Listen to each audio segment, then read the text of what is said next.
Good morning, students. This is Mr. Whitmire. How is everybody? I'm excited to be here in front of you guys today, and I'd like to take a few minutes just to talk about the tardy policy.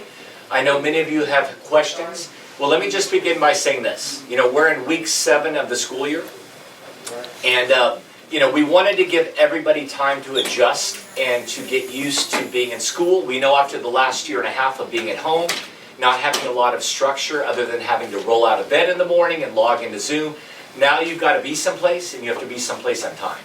So as I've watched the last 6-7 weeks of school, what I've noticed is tardies actually have gotten worse, not better.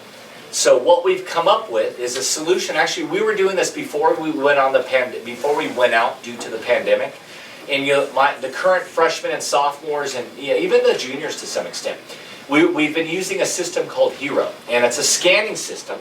And so what we're doing is that once the tardy bell rings and class is started, anybody who's out of class, your ID is scanned, it's uploaded into the system, and we can track very accurately who's tardy, where you're tardy at, how many tardies you have.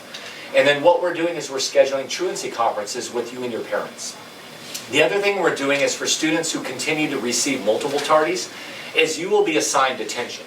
And what's kind of interesting about detention is detention doesn't mean that you just have to show up after school and serve detention, but detention will be able to be fulfilled in a variety of ways.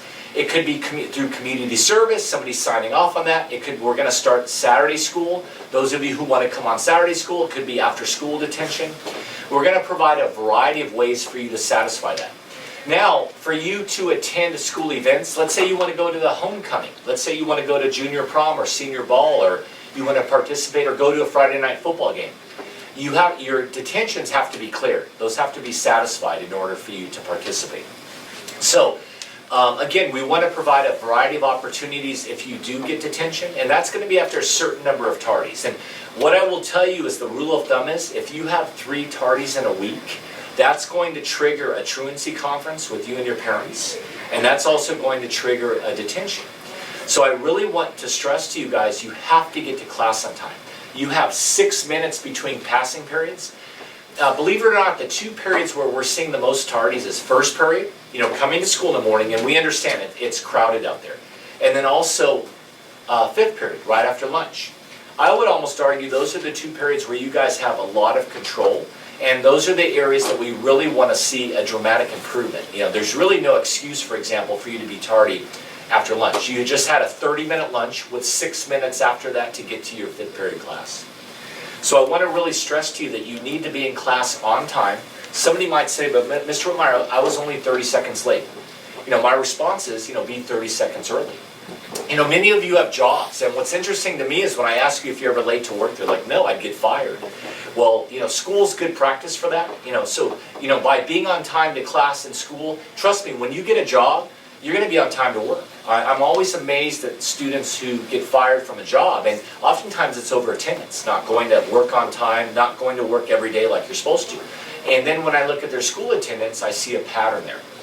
And also, let me tell you something, your teachers are going to love you when you're on time. As a teacher myself, there's nothing more aggravating than if I had a student showed up every day to my class late.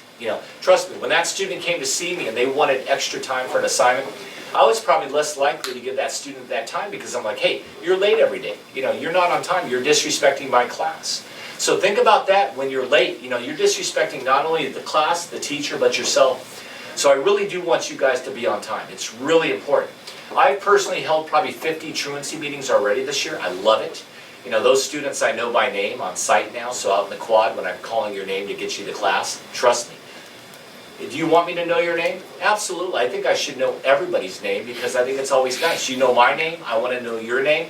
Unfortunately, there's a number of you I know your name because you're often late to class. So do me a favor, if you don't want me calling your name in the quad, be on time to class. Alright, so that's that. So I just want to share with you that's the tardy policy, be on time. But on a positive note, hey, I really do want to thank you guys. I know there's been a number of issues this year and there's been some concerns like with fighting. But let me share something with you. We have 3,500 students. There's probably been about 40, not that many, but let's assume around 40 fights. That means roughly 3,460 of you have not been engaged in poor behavior or doing something you shouldn't be doing. And I really want to do a shout out to those of you who are doing the right thing, who every day come to school and make your best effort, who try. You know, and you know what, and I'm not saying school is exciting every day, every period, I understand that, but the fact that you're coming to school and you're grinding it out, you're doing the best you can, I commend you. And I want the spotlight to be on those of you who are doing the right thing. I saw somebody wearing a shirt today saying, be kind.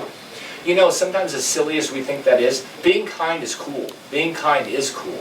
And we need to be kind to each other, especially in this day and age. There's a lot going on out in the world, and there's all sorts of social media that's out there that is negative, that sends the wrong vibe. I just want to encourage us as Pirates, as the Pittsburgh High School family, be kind to one another. You know, support one another, help one another out. So on that note, you guys have a great day. Go Pirates!